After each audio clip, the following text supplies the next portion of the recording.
It's no secret whatsoever that the Chinese Communist Party asserts control over religious groups in China and restricts the activities and freedoms of people of faith there.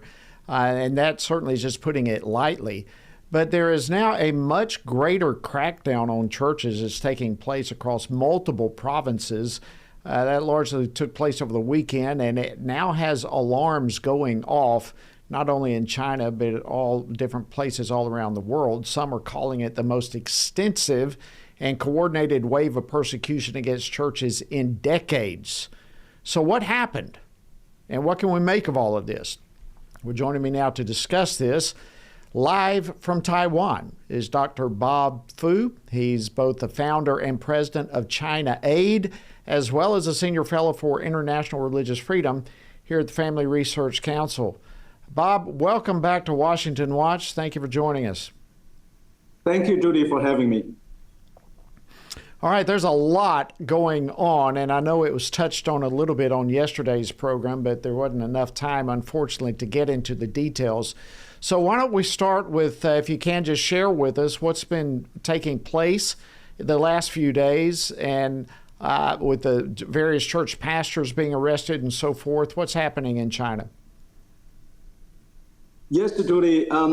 That in the since October 9th, within 72 hours, the Communist Party in China basically had launched a most coordinated, orchestrated by the central government crackdown against the Chinese house church.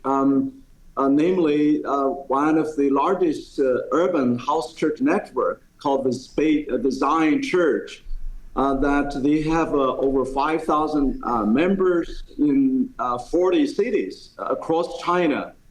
And just because the church's explosive growth, the Communist Party took this very almost unprecedented since the Cultural Revolution of 40 some years ago, by rounding up nearly 30 major church leaders, including the founder of this church, Pastor Ezra Jin, and many of the senior pastors across China. I mean, they were being rounded up at midnight, and some in front of their infant daughters and children, and their mothers, and some were family members were even hospitalized because of the terrorist style of attack against these church leaders. Now, China says, at least on paper, I'll put it that way, China, the Constitution says that it is a country that supports religious belief and so forth. In fact, the spokesperson from the Chinese Foreign Ministry said that their country protects religious freedom.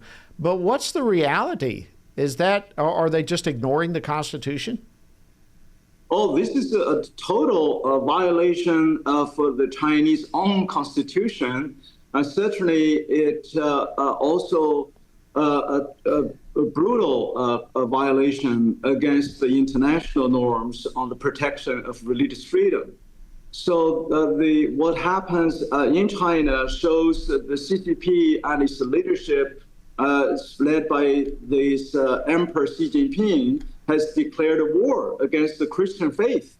And across China, since he took power, many hundreds of churches had been under this massive crackdown, and pastors were arrested and sentenced to up to 15 years in the past few months. Many of them being accused of committing fraud for simply taking the offerings and tithing. So the CCP basically criminalizing the tithing and offering of the churches for the first time since the Cultural Revolution in the 1960s. Very, very concerning. We've only got a couple of minutes here. So real quickly, what needs to happen to turn things around, and how would you encourage our viewers, our listeners, to be praying for this situation? So, Judy, as we all know, the history has told us, both from the biblical history and the history for the revival of the Chinese church, shows the more persecution there is, the more revival there will be. That actually was the first response by Pastor Ezra Jin, whose 3 children are all American citizens. Actually, one of their children, the daughter Grace, is working in the Senate Republican Study Committee. So it's really, I think we need to pray for the perseverance, pray for the protection of those who are in jail, and as we remember those who are in bond, as if we are bonded with them, like Hebrew 13:3 told us. And of course, we also need to speak up for them, like Secretary Rubio has spoken, and former Secretary of State Mike Pompeo, and including former Vice President Mike Pence, had already spoken against this violation and calling the CCP to immediately release those innocent pastors who has done nothing wrong except preaching the gospel and building healthy civil society in China. We need to pray for them. Thank you so much, Dr. Bob Fu, Senior Fellow for International Religious Freedom here at FRC and President of China Aid.